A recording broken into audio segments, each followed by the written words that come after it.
ఆంధ్రప్రదేశ్ సచివాలయ సిబ్బంది చాలా మంది చేతి వాటం చూపిస్తున్నారు. వాళ్ళు ప్రభుత్వ ఉద్యోగంలో ఉండి నెలకు 19,000, 15,000, 20,000 జీతం వస్తుంది.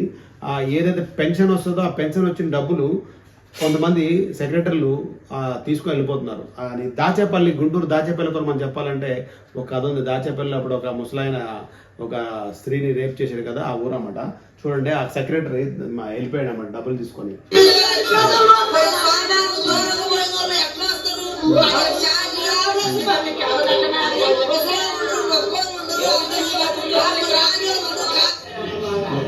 ₹8,00,000.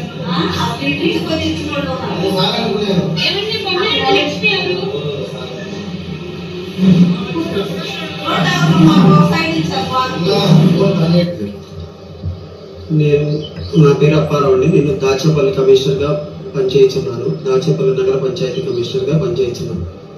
ఈరోజు మార్చి నెల 1వ తారీఖు అవటం వలన పింఛన్దారులకు పింఛన్లు బట్వాడా చేయడం గాను ప్రభుత్వం వారి నుంచి నిధులు మంజూరు చేసి రిలీజ్ చేశారు.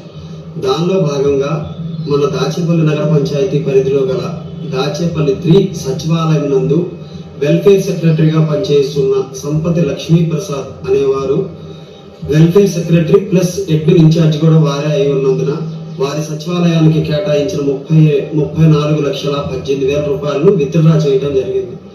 అవి మొత్తము వచ్చేసి 8 మందికి బట్వాడా చేయాలి. సచివాలయ సిబ్బందికి 8 మందిలో 6గురికి బట్వాడా చేసి మిగిలిన 2కి అతను పంచాల్సింది వేరే వాళ్ళకి పంచాల్సిన 8,43,500 రూపాయలు అతని వద్దే ఉంచుకున్నారు. రాత్రి ఈ రోజు ఉదయం మేము పెన్షన్లు బట్వాడా విషయమై అన్ని వార్డులు పరిశీలిస్తా ఉండగా దాచేపల్లి 3 పరిధిలో గల 9వ వార్డు దగ్గరికి వెళ్ళగా అక్కడ పింఛన్దారులు నిలబడి ఉండగా ఏందమ్మా ఇంకా ఇక్కడే ఉన్నారని అడగా ఆ పెన్షన్ పంపిణీ చేసే సిబ్బంది ఇంకా రాలేదని తెలిపి ఉన్నారు.